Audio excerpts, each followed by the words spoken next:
Hello everyone, welcome back to my channel. ನಾನು ನಿಮ್ಮ ಪ್ರೀತಿ ಅಶ್ವಿನಿ ಮಂಜುನಾಥ್. ಹೇಗಿದ್ದೀರಾ ಎಲ್ಲರೂ? ಐ ಹೋಪ್ ಚೆನ್ನಾಗಿದ್ದೀರಾ ಅಂತ ಭಾವಿಸ್ತಾ ಇದ್ದೀನಿ. ನಾನು ಕೂಡ ಚೆನ್ನಾಗಿದ್ದೀನಿ. ಇವತ್ತಿನ ವಿಡಿಯೋದಲ್ಲಿ ನಾನು ಹಾಗಲಕಾಯಿ ಎಣ್ಗಾಯಿ ಮಾಡ್ತಾಯಿದ್ದೀನಿ. ಎಣ್ಗಾಯಿ ಗ್ರೇವಿ, ಏನು ಗ್ರೇವಿ ಅಂತ ಹೇಳ್ತೀವಿ, ಅದು ತುಂಬಾ ಚೆನ್ನಾಗಿರುತ್ತೆ. ನಾನಿಲ್ಲಿ ಹಾಗಲಕಾಯಿ ಎಣ್ಗಾಯಿ ಗ್ರೇವಿ ಮಾಡಲಿಕ್ಕೆ ನಾನಿಂದು ಮೀಡಿಯಮ್ ಸೈಜಸ್ದು ಹಸಿರು ಹಾಗಲಕಾಯಿನ ತೊಗೊಂಡಿದ್ದೀನಿ. ನೀವು ಬೇಕಾದರೆ ವೈಟ್ ಕಲರ್ ಬರುತ್ತಲ್ಲ, ಅದನ್ನು ಬೇಕಾದರೆ ಯೂಸ್ ಮಾಡ್ಕೊಬೋದು. ಈ ರೀತಿಯಾಗಿ ರೌಂಡ್ ಶೇಪಲ್ಲಿ ಕಟ್ ಮಾಡ್ಕೊಳ್ಳಿ. ಹಾಗೆ ಇಷ್ಟು ದಪ್ಪ ಇರಬೇಕು ಇದು. ಇವಾಗ ಮೊದಲನೇದಾಗಿ ನಾನು ಇದನ್ನು ಸ್ವಲ್ಪ ಎಣ್ಣೆನ ಹಾಕ್ಕೊಂಡು ಸೆಪ್ರೇಟು ಫ್ರೈ ಮಾಡ್ಕೊಬೇಕಾಗತ್ತೆ. ಅದಕ್ಕೆ ಮುಂಚೆ ನೀವು ನನ್ನ ಚಾನಲನ್ನು ಸಬ್ಸ್ಕ್ರೈಬ್ ಮಾಡ್ಕೊಳ್ಳಿ, ಹಾಗೆ ಬೆಲ್ ಐಕಾನ್ ಪ್ರೆಸ್ ಮಾಡಿ, ವಿಡಿಯೋಗೊಂದು ಲೈಕ್ ಕೊಡಿ, ಹಾಗೆ ಶೇರ್ ಕೂಡ ಮಾಡಿ ಅಂತ ಹೇಳ್ತಾ ಇವತ್ತಿನ ವಿಡಿಯೋನ ನಾನು ಸ್ಟಾರ್ಟ್ ಮಾಡ್ತಾಯಿದ್ದೀನಿ. ನಾನಿಲ್ಲಿ ಗೋಬಿ ಬಾಣಲೆನ ಯೂಸ್ ಮಾಡ್ತಾಯಿದ್ದೀನಿ. ನೀವು ಮನೆಯಲ್ಲಿ ಯಾವ ಬಾಣಲೆ ಇದೆ ಆ ಬಾಣಲೆನ ಯೂಸ್ ಮಾಡ್ಕೊಳ್ಳಿ. ನಾನಿಲ್ಲಿ 1 ಟೀ ಸ್ಪೂನಷ್ಟು ಎಣ್ಣೆನ ಹಾಕ್ಕೊಳ್ತಾ ಇದ್ದೀನಿ. ಎಣ್ಣೆ ಬಿಸಿ ಇದೆ, ನಾನು ಹಾಗಲಕಾಯಿನ ಹಾಕ್ಕೊಳ್ತಾ ಇದ್ದೀನಿ. ನಾನಿಲ್ಲಿ ಎಲ್ಲ ಹಾಗಲಕಾಯಿಗಳನ್ನು ಹಾಕ್ಕೊಂಡಿದ್ದೀನಿ. ಇದು ಒಂದು ಅರ್ಧ ಭಾಗ ಅಂದರೆ ನೀರು ಸುಂಡುವಷ್ಟು ನಾವು ಫ್ರೈ ಮಾಡ್ಕೊಬೇಕಾಗುತ್ತೆ ಆಯಿಲಲ್ಲಿ. ಈ ರೀತಿ ಬಿಡದೆ ಕೈ ಆಡಿಸ್ಕೊಂಡು ಫ್ರೈ ಮಾಡ್ಕೊಳ್ಳಿ. ತುಂಬ ಚೆನ್ನಾಗಿದೆ. ಡೈರೆಕ್ಟಾಗಿ ಒಗ್ಗರಣೆ ಮಾಡಿಬಿಟ್ರೆ ಕಹಿ ತುಂಬಾ ಇರುತ್ತೆ. ಅದಕ್ಕೋಸ್ಕರ ನಾನು ಈ ಟೈಮ್ನಲ್ಲಿ ಒಂದು ಅರ್ಧ ಟೀ ಸ್ಪೂನಷ್ಟು ಉಪ್ಪನ್ನು ಹಾಕ್ಕೊಳ್ತಾ ಇದ್ದೀನಿ. ಬೇಗನೆ ಫ್ರೈ ಆಗುತ್ತೆ, ಹಾಗೆ ಕಹಿ ಅಂಶ ಕೂಡ ಕಡಿಮೆ ಆಗುತ್ತೆ ಅಂತಲೇ ಹೇಳ್ಬೋದು.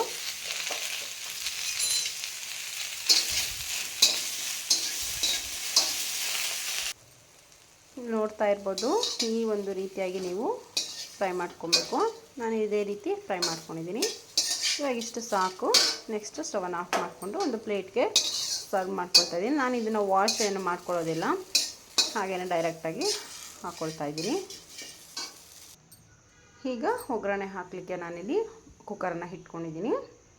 ನೀವು ಬಾಂಡಿ ಅಥವಾ ದೊಡ್ಡದಾಗಿರೋಂಥ ಪ್ಯಾನ್ಗಳು ಕೂಡ ಯೂಸ್ ಮಾಡಿ ಮಾಡ್ಕೊಬೋದು. ಮೊದಲನೇದಾಗಿ ನಾನಿಲ್ಲಿ ಒಂದು 50 ml ಆಯಿಲನ್ನು ಹಾಕ್ಕೊಳ್ತಾ ಇದ್ದೀನಿ. ನಾನು ಮಾಡ್ತಾ ಇರೋದು ಹಾಗಲಕಾಯಿನ ಎಣ್ಗಾಯಿ ಆಗಿರೋದ್ರಿಂದ ಸ್ವಲ್ಪ ಎಣ್ಣೆ ಜಾಸ್ತಿ ಇದ್ದರೆ ತುಂಬ ಚೆನ್ನಾಗಿರುತ್ತೆ.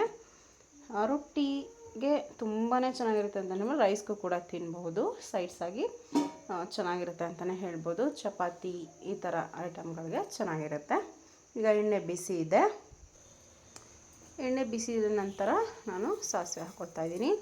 ಸಾಸಿವೆ ಬಂದು ಒಂದು ಅರ್ಧ ಟೀ ಸ್ಪೂನಷ್ಟು ಸಾಸಿವೆ ಹಾಕ್ಕೊಳ್ತಾ ಇದ್ದೀನಿ. ಸಾಸಿವೆ ಸಿಡಿತಾ ಇರೋ ಟೈಮಲ್ಲಿ ಜೀರಿಗೆ ಹಾಕ್ಕೊಳ್ತಾ ಇದ್ದೀನಿ.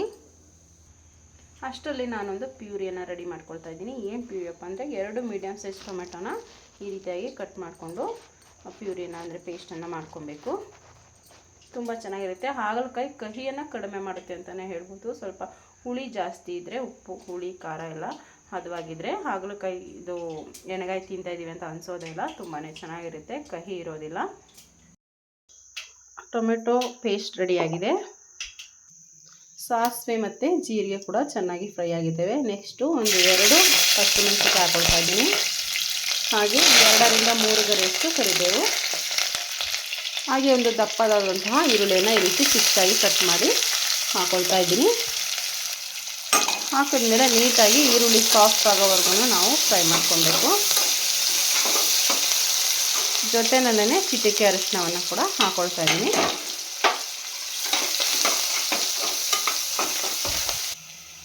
ಈರುಳ್ಳಿ ಕೂಡ ಚೆನ್ನಾಗಿ ಸಾಫ್ಟಾಗಿ ಬೆಂದಿದೆ. ನೆಕ್ಸ್ಟ್ ನಾವಿಲ್ಲಿ ಹುರಿದಿಟ್ಕೊಂಡಿರೋಂತಹ ಹಾಗಲಕಾಯಿನ ಸೇರಿಸ್ಕೊಳ್ತಾ ಇದ್ದೀನಿ. ಸೇರಿಸ್ಕೊಂಡು ಮಿನಿಮಮ್ ಇಲ್ಲ ಅಂದ್ರೂ 1-2 ನಿಮಿಷ ಫ್ರೈ ಮಾಡ್ಕೊಬೇಕು. ಈ ರೀತಿ ಫ್ರೈ ಮಾಡೋದ್ರಿಂದ ತುಂಬಾ ಚೆನ್ನಾಗಿರುತ್ತೆ.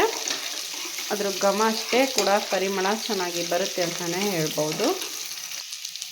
ಹಾಗಲಕಾಯಿ ಚೆನ್ನಾಗಿ ಫ್ರೈ ಆಗಿದೆ. ನೆಕ್ಸ್ಟ್ ನಾನಿಲ್ಲಿ ಟೊಮೆಟೊ ಪೇಸ್ಟನ್ನು ಹಾಕ್ಕೊಳ್ತಾ ಇದ್ದೀನಿ.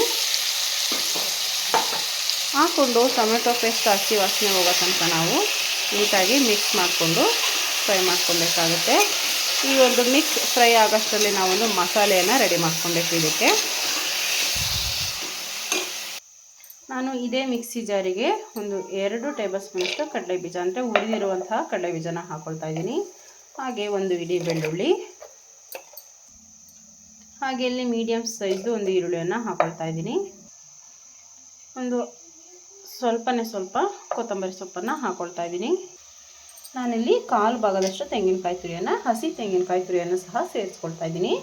ಜಾಸ್ತಿ ಕಾಯಿ ಹಾಕಲಿಕ್ಕೆ ಹೋಗಬೇಡಿ, ನಾನಿಲ್ಲಿ ಕಡಲೆಯನ್ನು ಬಳಸ್ತಾ ಇಲ್ಲ. ಹಾಗೆ ನಾನಿಲ್ಲಿ ಒಂದು ಅರ್ಧ ನಿಂಬೆಹಣ್ಣು ಗಾತ್ರದಷ್ಟು ಹುಣಸೆಹಣ್ಣನ್ನು ಹಾಕ್ಕೊಳ್ತಾ ಇದ್ದೀನಿ. ಹಾಗೆ ಹಾಗೆ ಇಲ್ಲಿ 1 ರಿಂದ 1.5 ಟೀ ಸ್ಪೂನಷ್ಟು ಎಳ್ಳನ್ನು ಹಾಕ್ಕೊಳ್ತಾ ಇದ್ದೀನಿ. ಬಿಳಿ ಎಳ್ಳನ್ನು ಹಾಕ್ಕೊಳ್ಳಿ. ಇಷ್ಟನ್ನು ಹಾಕ್ಕೊಂಡು ನಾವು ನೀರನ್ನು ಹಾಕ್ಕೊಂಡು ನೈಸಾಗಿ ನಾವು ಪೇಸ್ಟ್ ರೆಡಿ ಮಾಡ್ಕೊಂಡ್ಬರ್ಬೇಕಾಗತ್ತೆ. ಇವಾಗ ಪೇಸ್ಟ್ ಕೂಡ ನೈಸಾಗಿ ರೆಡಿಯಾಗಿದೆ. ನೆಕ್ಸ್ಟ್ ನೀವು ನೋಡ್ತಾ ಇರುವ ಹಾಗೆ ಹಾಗಲಕಾಯಿ ಮತ್ತು ನಾನೇನು ಟೊಮೆಟೊನ ಆರಿಸಿ ಹಾಕಿದ್ದೆ ಅದೆಲ್ಲ ಚೆನ್ನಾಗಿ ಬೆಂದು ಆಯಿಲ್ ಬಿಟ್ಕೊಂಡಿದೆ. ಈ ಟೈಮ್ನಲ್ಲಿ ನಾನು ಮನೆಯಲ್ಲೇ ತಯಾರಿಸಿರುವಂತಹ ಬೇಳೆ ಸಾಂಬಾರು ಪುಡಿನ 2 ಟೇಬಲ್ ಸ್ಪೂನ್ ಹಾಕ್ಕೊಳ್ತಾ ಇದ್ದೀನಿ. ಹಾಕ್ಕೊಂಡು ನೀಟಾಗಿ ಒಂದು ಮಿಕ್ಸನ್ನು ಕೊಟ್ಕೊಳ್ಬೇಕಾಗತ್ತೆ. ಈ ರೀತಿ ಮಾಡೋದ್ರಿಂದ ತುಂಬ ರುಚಿಯಾಗಿರುತ್ತೆ. ಎಲ್ಲೂ ಹಸಿ ಸ್ಮೆಲ್ ಹೊಡೆಯೋದಿಲ್ಲ, ತುಂಬ ರುಚಿಯಾಗಿ ಬರುತ್ತೆ, ಹಾಗೆ ಕಲರ್ಫುಲ್ಲಾಗಿರುತ್ತೆ ಅಂತಲೇ ಹೇಳ್ಬೋದು. ಹಾಗೆ ನಾನಿಲ್ಲಿ 1 ಟೀ ಸ್ಪೂನಷ್ಟು ಗರಂ ಮಸಾಲ ಹಾಕ್ಕೊಂಡಿದ್ದೀನಿ. ನಾನು ಯಾವುದೇ ರೀತಿ ಚಕ್ಕೆ ಲವಂಗ ಆಗಲಿ ಹಾಗೆ ಶುಂಠಿ ಆಗಲಿ ಬಳಸಿಲ್ಲ. ಸೊ ಅದಕ್ಕೋಸ್ಕರ ನಾನು ಸ್ವಲ್ಪ ಗರಂ ಮಸಾಲಾನ ಹಾಕ್ಕೊಳ್ತಾ ಇದ್ದೀನಿ. ಈ ರೀತಿಯಾಗಿ ಮಿಕ್ಸ್ ಮಾಡ್ಕೊಬೇಕಾಗತ್ತೆ. ಇವಾಗ ಇದು ಫ್ರೈ ಆಗಿದೆ. ನೆಕ್ಸ್ಟ್ ನಾನು ರುಬ್ಬಿಟ್ಕೊಂಡಿರುವಂತಹ ಮಸಾಲೆಯನ್ನು ಸೇರಿಸ್ಕೊಳ್ತಾ ಇದ್ದೀನಿ. ಸೇರಿಸ್ಕೊಂಡು ನೀಟಾಗಿ ಮಿಕ್ಸ್ ಮಾಡ್ಕೊಬೇಕು. ನೋಡಿ ಈ ರೀತಿಯಾಗಿ ಮಿಕ್ಸ್ ಮಾಡ್ಕೊತಾ ಇದ್ದೀನಿ. ಮಸಾಲೆ ಎಲ್ಲ ನೀಟಾಗಿ ಮಿಕ್ಸ್ ಆಗಿ 1 ನಿಮಿಷ ಫ್ರೈ ಆಗಿದೆ. ನೆಕ್ಸ್ಟ್ ನಾನಿಲ್ಲಿ ಅದೇ ಜಾರಿಗೆ 1-2 ಟೀ ಗ್ಲಾಸಷ್ಟು ನೀರನ್ನು ಹಾಕ್ಕೊಂಡು ಮಿಕ್ಸ್ ಮಾಡ್ಕೊಳ್ತಾ ಇದ್ದೀನಿ. ಈ ರೀತಿಯಾಗಿ ನೀಟಾಗಿ ಮಿಕ್ಸ್ ಮಾಡ್ಕೊಬೇಕಾಗತ್ತೆ. ಇವಾಗ ಸೈಡಿಂದ ಕುದೀತಾ ಇದೆ. ನಾನು ರುಚಿಗೆ ತಕ್ಕಷ್ಟು ಉಪ್ಪನ್ನು ಹಾಕ್ಕೊಂಡಿದ್ದೀನಿ.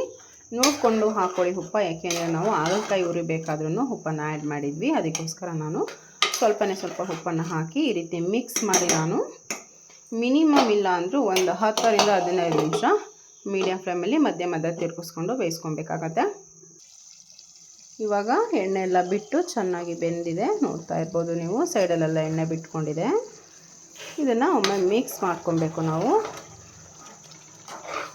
ನೀಟಾಗಿ ಹಾಗಲಕಾಯಿ ಕೂಡ ಬೆಂದಿದೆ ಚೆನ್ನಾಗಿ, ಎಲ್ಲೂ ಕೂಡ ಒಡೆದೋಗಿಲ್ಲ ಹಾಗಲಕಾಯಿ. ನಾವು ರೌಂಡ್ ಶೇಪ್ ಕಟ್ ಮಾಡೋದ್ರಿಂದ.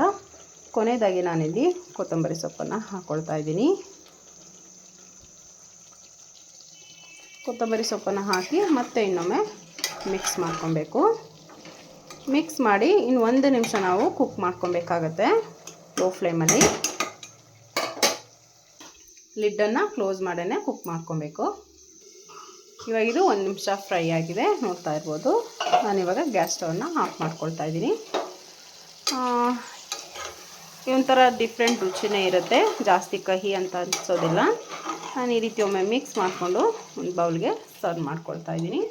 ತುಂಬಾ ಚೆನ್ನಾಗಿರುತ್ತೆ, ರೈಸ್ಗೆ ಚೆನ್ನಾಗಿರುತ್ತೆ, ಹಾಗೆ ರೊಟ್ಟಿಗೆ ಚೆನ್ನಾಗಿರುತ್ತೆ, ಚಪಾತಿ, ನಿಮಗೆ ಸೈಡ್ಸ್ ಕೂಡ ಇಲ್ಲ ಹಾಗೇ ಕೂಡ ಟೇಸ್ಟ್ ಮಾಡ್ಬೋದು. ತುಂಬಾ ಚೆನ್ನಾಗಿರುತ್ತೆ. ನಾರ್ಮಲಾಗಿ ಗೊಜ್ಜು ಆ ಥರ ಎಲ್ಲ ಮಾಡ್ತಿರಲ್ಲ, ಅದಕ್ಕಿಂತಲೇ ಡಬಲ್ ಟೇಸ್ಟ್ ಇರುತ್ತೆ ಅಂತಲೇ ಹೇಳ್ಬೋದು ಈ ಒಂದು ಹಾಗಲಕಾಯಿ ಎಣ್ಗಾಯಿ. ಒಮ್ಮೆ ಟ್ರೈ ಮಾಡಿ, ಆರೋಗ್ಯಕ್ಕೂ ತುಂಬಾ ಒಳ್ಳೆಯದು. ಯಾರು ತುಂಬ ಕಹಿ ನನಗೆ ತಿನ್ನೋಕ್ಕಾಗಲ್ಲ ಅಂತ ಅನಿಸುತ್ತೋ ಅವರು ಒಮ್ಮೆ ಈ ರೀತಿ ಮಾಡಿಕೊಂಡು ಟ್ರೈ ಮಾಡಿ ನೋಡಿ. ನಿಜವಾಗ್ಲೂ ಕಹಿ ಅಂತ ಅನಿಸೋದೇ ಇಲ್ಲ. ಈ ವಿಡಿಯೋ ಇಷ್ಟ ಆಗಿದೆ ಅಂತ ಭಾವಿಸ್ತೇನೆ. ನೆಕ್ಸ್ಟ್ ವಿಡಿಯೋದಲ್ಲಿ ಸಿಗ್ತೀನಿ. ಅಲ್ಲಿ ತನಕ ಟೇಕ್ ಕೇರ್, ಬಾಯ್ ಬಾಯ್.